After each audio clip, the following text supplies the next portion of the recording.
Hola, soy Alberto Marcos, editor en Plaza y Janés y escritor, y este es el tercer vídeo del curso Cómo empezar a escribir de Me Gusta Escribir. En los vídeos anteriores aprendimos a enfrentarnos la página en blanco y a elegir el tema. Ahora hablaremos de los narradores. ¿Qué es el narrador? El narrador es la voz que utilizamos para contar nuestra historia. Pero no debemos confundir esa voz con el escritor. Una cosa es el escritor como autor, la persona que está detrás del texto, y otra cosa es la voz que ese escritor está utilizando para contar su historia, y no tienen por qué coincidir la una y la otra. Para entender mejor las características del narrador, vamos a hacer un poco de historia. En la antigua Grecia, los textos narrativos se centraban sobre todo en dioses y en héroes, de forma que la voz que narraba estaba muy alejada de los lectores y también del escritor. En la Edad Media sucedía un poco lo mismo. Sobre todo se hablaba de vidas de santos y se escribían hazañas de reyes y de otros personajes importantes. Una vez más, el narrador estaba muy alejado de lo que estaba sucediendo en el texto. Pero es en España donde se inventa el realismo. El yo narrador cercano a nosotros, con personajes muy alejados de los dioses y de los héroes de antaño, por ejemplo, el Lazarillo o la Celestina. Pero es en el siglo XIX cuando esta tendencia llega a su máxima expresión. Stendhal, con su novela Rojo y Negro, inventa el narrador omnisciente.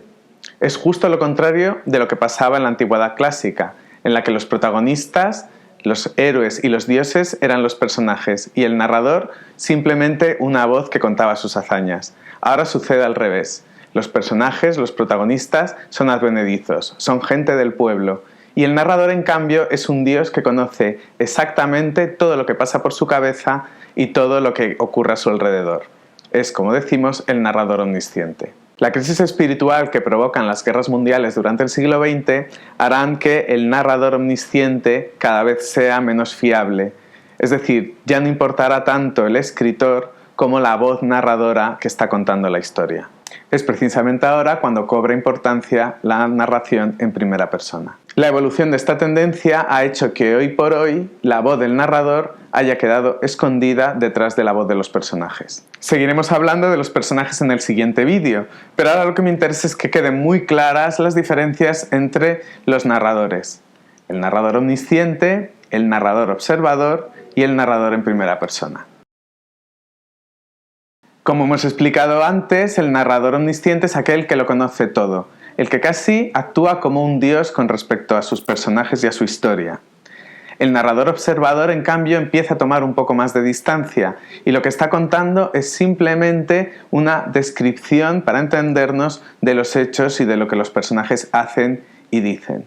El narrador en primera persona es el más subjetivo de todos. ¿Por qué? Porque lo que está haciendo es ponerse en la voz de un personaje. ¿Cuándo utilizar estos narradores? Muy fácil. Si nos interesa ser lo menos ambiguos posibles en los hechos que estamos relatando, utilizaremos un narrador omnisciente. Si en cambio queremos dotar de más ambigüedad a nuestro texto, utilizaremos un narrador observador, es decir, aquel que simplemente está relatando los hechos sin entrar a explicarlos o sin entrar en la cabeza de los personajes.